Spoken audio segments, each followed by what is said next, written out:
Kung kailan pa 40 win streak na ako, tsaka pa nagkaganto. Teka, makakilala mo lang ako at lagi kang nanonood pero hindi ka pala nakapollow sa page. I-follow mo na yan. Isa lang eh. Ayaw pa. So ayon, nandito na tayo sa pang 763 araw ng isang game kada araw. Digma na! Dito napansin namin na pinagsasabay nila yung buff. Yung Tigreal yung kumukuha ng red at low HP na siya. Ginamit niya yung flicker at yung blue buff nakuha ko pa. Kaya sabi ko sa Kadita, pwede na yan Tigreal kasi walang flicker yan.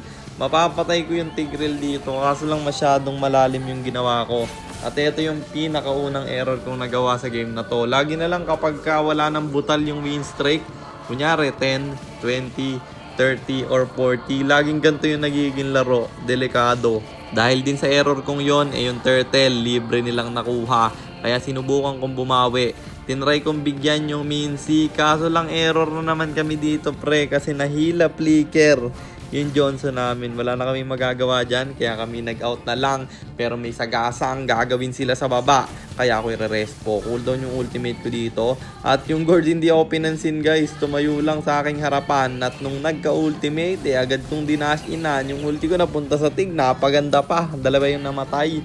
Montik pa ako nabigyan ng Gord dito. Pero naka-out naman ako. At tayo ay magta-turtle na bro. At isa na namang error yung nagawa ko dito. Kasi nalasitan ako ng popol nila. Pinanis yung level 8 eh, no? Buti na lang malakas yung kampi ko kaya nakakabawi kami dahil sa mga ginagawa nila pre. Isipin mo lugin-lugi na kami dahil sa pinaggagawa ko pero nakaka-double kill pa si Mark. Sinagasaan ng Johnson yung Mincy nila, tinry kong rumespo pero kapos yung damage namin dahil naka-semi-tank siya. Popol dito maghahabol at wala kaming panakas. Yung Johnson nagtatatakbo kaso lang kinagat ng aso. At sa gitna naman meron tatlo na gustong bumasag. Nahila na naman ako. Error after error. Sinubukang i-def ni Mark.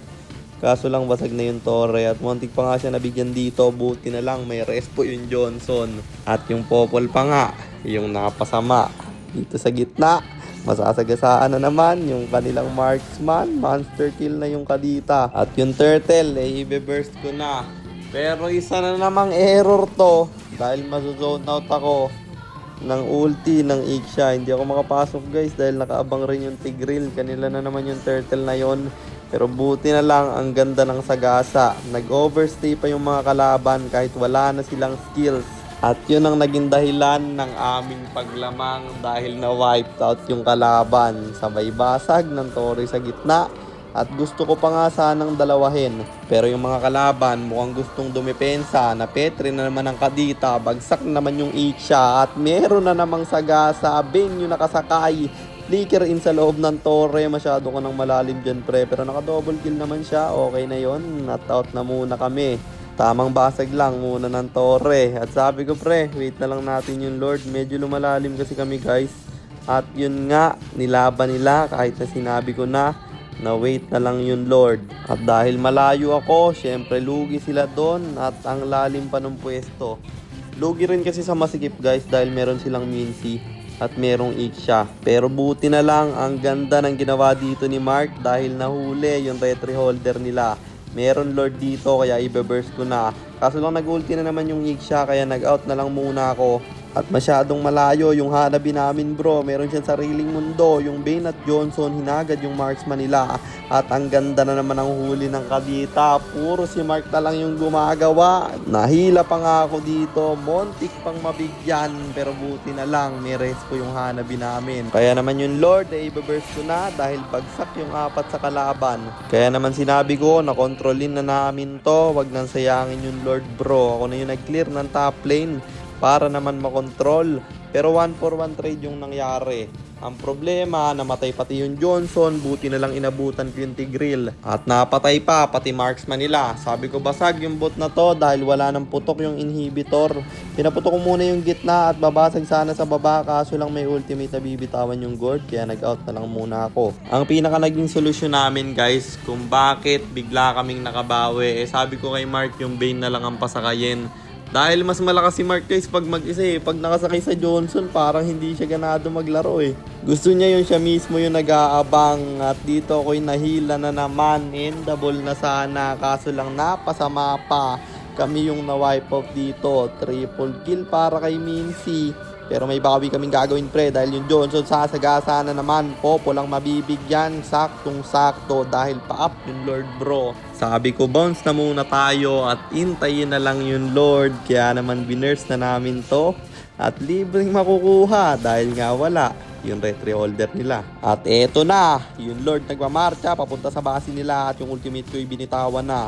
Pasok na yung Lord, bagsak pa yung Popol at yung ultimate ko'y sasaluhin pero masyado silang makunat men. At ako'y nag-tower na. Kaya natapos ang laban at panalo na naman tayo and ang standing na natin ay 653, 110, 653 wins and 110 losses. At para naman sa mga bago lang at hindi pa nakakaalam, ang ginagawa po nating content tuwing 9 PM ay 1 game per day. Trio, rank, game. At ang goal natin sa content natin na to ay mag 100 win streak bro. Yun lang, sana meron kayo natutunan. Kung meron man, pakishare lang. Then after nyo i-share, mag-comment rin kayo ng pa-shoutout para ma-shoutout ko kayo sa mga next nating content. At i-comment nyo na rin ang inyong mga katanungan kasi baka malay mo sa next nating content, comment mo naman ang mapili ko. At para naman sa mga gustong magpa-pilot ng ML account, mag-PM lang kayo. Nagre-reply ako at syempre, may bayad yun kahit hanggang anong rank. Pwede nyo ipapilot kahit anong hero. Pwede nyo ipaspam basta may additional payment pag magpapaspam kayo ng hero. At yun lang guys, sana nag-enjoy kayo sa content natin na to. Shoutout sa iyo Adrian Angkon, kay Tabor Ian Cyrus, kay John Kenneth Felicidario at kay John Mark Garcia sa Ulda. Maraming salamat sa inyong suporta. Mag-iingat kayo palagi. God bless. Paalam.